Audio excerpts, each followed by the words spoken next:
Hello दोस्तों, आप लोग कैसे हो? उम्मीद करता हूँ कि आप बहुत अच्छे होंगे, सुरक्षित होंगे, स्वस्थ होंगे।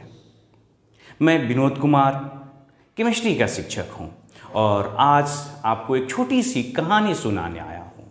कहानी शुरू होती है एक हाई स्कूल से। हाई स्कूल के प्रधानाचार्य ने सभी बच्चों को ग्राउंड में इकट्ठे होने के लिए कहा। सभी बच्चे उत्सुकतावश ग्राउंड में इकट्ठे हो गए।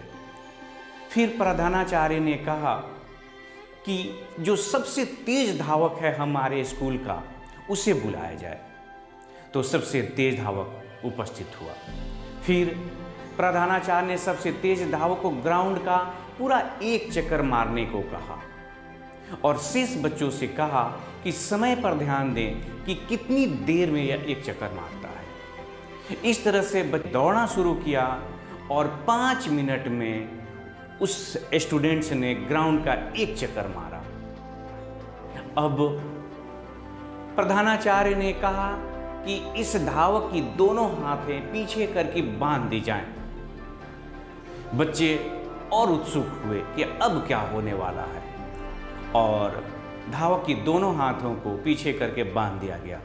अब धावक को पुनः ग्राउंड का एक चक्कर मारने के लिए कहा गया और पहले की भांति सभी विद्यार्थी समय देख रहे थे। इस बार धावक ने दोगुना समय लिया और वो 10 मिनट में एक चक्कर पूरा कर पाया। पुनः उस धावक को बुलाया गया और हाथ खोल देने को कहा गया विद्यार्थियों से और उसके आंखों पे पट्टी बांध देने के लिए कही गई। बच्चे और उत्सुक हुए कि अब क्या होने वाला है, लेकिन कुछ विशेष नहीं। फिर से उसको एक बार दौड़ने के लिए कहा गया। जब आंखों पे पट्टी बांध के धावक तेज रफ्तार से दौड़ने की कोशिश किया, अपने रास्ते से वो भटक गया, ट्रैक से उतर गया और अपनी मंजिल पर मतलब एक चक्कर वो न लगा सका।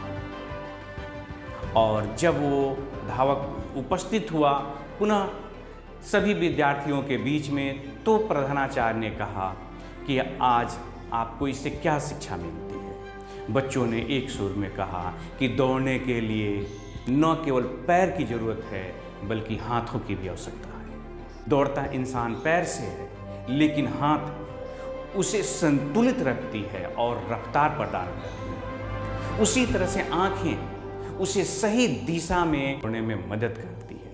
यह बात न केवल आपके दौड़ने पे लागू होती है बल्कि आपके अध्ययन के लिए भी ये जरूरी है कि आप किसी एक विषय पे फोकस न करें। आप अगर फिजिक्स पढ़ते हैं तो आपके लिए केमिस्ट्री भी ज़रूरी है, आपके लिए मैथ भी ज़रूरी है, आपके लिए हिंदी, अंग्रेजी, बायो जो कुछ पढ़ते हैं सभी आवश्यक हैं। किसी एक विषय को लेकर आप संपूर्ण सफलता प्राप्त नहीं कर सकते। तो इस उम्मीद के साथ कि आपको इस कहानी से कुछ शिक्षा मिली होगी, आप अपना ख्याल रखिए। जय हिंद, जय भारत।